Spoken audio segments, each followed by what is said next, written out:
சந்திரன் பார்வை படுதல் வேண்டும். எங்கள் இறைவன் கணபதி இடக்கையின் கீழே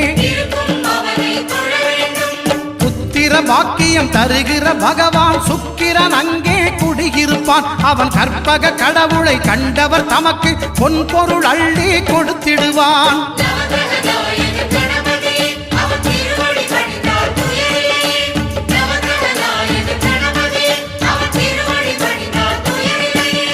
ஒன்பது கோளும் ஒன்றாய் காண அங்கு கற்பகம் என்னும் கடவுளின் மெய்யில்